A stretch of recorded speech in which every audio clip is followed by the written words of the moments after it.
ಕೋಲಾರ ಕಾಂಗ್ರೆಸ್ ಅಭ್ಯರ್ಥಿ ಅಂತಿಮಗೊಳಿಸಿದ ನಾಯಕರು.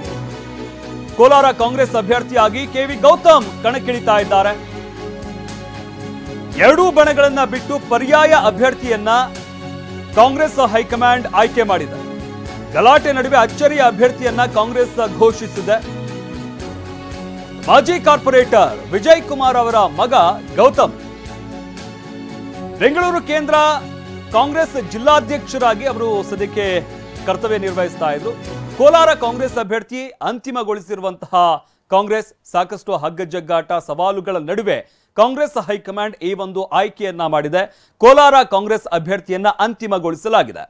ಇನ್ನು ಕೋಲಾರ ಕಾಂಗ್ರೆಸ್ ಅಭ್ಯರ್ಥಿಯಾಗಿ ಕೆವಿ ಗೌತಮ್ ಕಣಕ್ಕಿಳಿತಾ ಇದ್ದಾರೆ. ಎರಡೂ ಬಣಗಳನ್ನ ಬಿಟ್ಟು ಪರ್ಯಾಯ ಅಭ್ಯರ್ಥಿಯನ್ನ ಘೋಷಣೆ ಮಾಡಲಾಗಿರುವಂಥದ್ದು. ಮುನಿಯಪ್ಪ ಹಾಗೆ ರಮೇಶ್ ಕುಮಾರ್ ಬಣಗಳ ನಡುವೆ ಸಾಕಷ್ಟು ಪೈಪೋಟಿ ನಡೀತಾ ಇತ್ತು ಈ ಆಯ್ಕೆ ವಿಚಾರಕ್ಕೆ ಸಂಬಂಧಪಟ್ಟಂತೆ. ಬಟ್ ಈಗ ಹೈಕಮಾಂಡ್ ಈ ಒಂದು ನಿರ್ಧಾರವನ್ನ ತೆಗೆದುಕೊಂಡಿದೆ.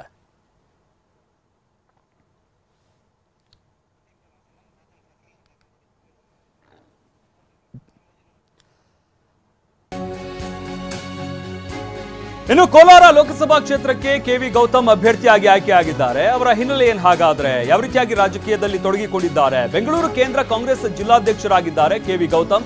ಹಾಗೆ ಮಾಜಿ ಕಾರ್ಪೊರೇಟರ್ ವಿಜಯ್ ಕುಮಾರ್ ಅವರ ಪುತ್ರ ಗೌತಮ್. ಇನ್ನು ಕೋಲಾರ ಎರಡೂ ಬಣಗಳ ಹೊರತುಪಡಿಸಿ ಹೊಸ ಅಭ್ಯರ್ಥಿಗೆ ಕಾಂಗ್ರೆಸ್ ಇಲ್ಲಿ ಮಣೆ ಹಾಕಿದೆ. ಎರಡೂ ಬಣಗಳಿಗೆ ಸಂಬಂಧವೇ ಇರದ ಅಭ್ಯರ್ಥಿಯನ್ನ ಕಾಂಗ್ರೆಸ್ ಇಲ್ಲಿ ಕಣಕ್ಕಿಳಿಸಿದೆ. ಬೆಂಗಳೂರು ಕೇಂದ್ರ ಕಾಂಗ್ರೆಸ್ ಜಿಲ್ಲಾಧ್ಯಕ್ಷರಾಗಿ ಅವರು ಸದ್ಯಕ್ಕೆ ಸೇವೆ ಸಲ್ಲಿಸ್ತಾ ಇದ್ದಾರೆ.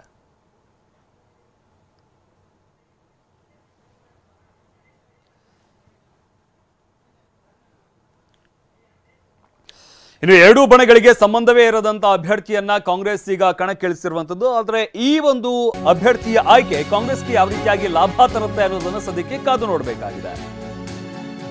ಇನ್ನು ಕೋಲಾರ ಕ್ಷೇತ್ರದ ಕಾಂಗ್ರೆಸ್ ಅಭ್ಯರ್ಥಿ ಫೈನಲ್ ವಿಚಾರಕ್ಕೆ ಸಂಬಂಧಪಟ್ಟಂತೆ ಹೈಕಮಾಂಡ್ ನಿರ್ಧಾರಕ್ಕೆ ನಾವು ಬದ್ಧರಿದ್ದೇವೆ ಅಂತ ಸ್ಥಳೀಯ ನಾಯಕರು ಹೇಳ್ತಾ ಇದ್ದಾರೆ. ಟಿವಿ9ಗೆ ಶಾಸಕ ಕೊತ್ತೂರು ಮಂಜುನಾಥ್ ಈ ಬಗ್ಗೆ ಹೇಳಿಕೆಯನ್ನು ನೀಡಿರುವಂತದ್ದು. ಪಕ್ಷ ಎರಡೂ ಬಣಗಳಿಗೆ ಟಿಕೆಟ್ ಕೊಡಲ್ಲ ಅಂತಂದ್ರು. ಒಬ್ಬರಿಗೆ ಕೊಡಿ ಅಂತ ವರಿಷ್ಠರಿಗೆ ನಾವು ಕೇಳಿದ್ವಿ, ಆದರೆ ಇಬ್ಬರ ಬಣಕ್ಕೂ ಕೂಡ ಕೊಡಲ್ಲ ಅಂತ ಹೇಳಿದ್ರು. ಬಟ್ ಈಗ ಅಚ್ಚರಿಯ ಅಭ್ಯರ್ಥಿಯನ್ನು ಆಯ್ಕೆ ಮಾಡಿರುವಂಥದ್ದು. ಬಟ್ ಯಾರೇ ಇದ್ರೂ ಕೂಡ ನಾವು ಅಭ್ಯರ್ಥಿಯ ಪರವಾಗಿ ಕೆಲಸವನ್ನ ಮಾಡ್ತೀವಿ ಅಂತ ಕೊತ್ತೂರು ಮಂಜುನಾಥ್ ಹೇಳಿದ್ದಾರೆ. ಬಟ್ ಅಭ್ಯರ್ಥಿ ಯಾರು ಅನ್ನೋ ವಿಚಾರಕ್ಕೆ ಸಂಬಂಧಪಟ್ಟಂತೆ ನನಗೆ ಗೊತ್ತಿಲ್ಲ ಅನ್ನೋ ಒಂದು ಮಾತನ್ನ ಕೂಡ ಹೇಳಿದ್ರು.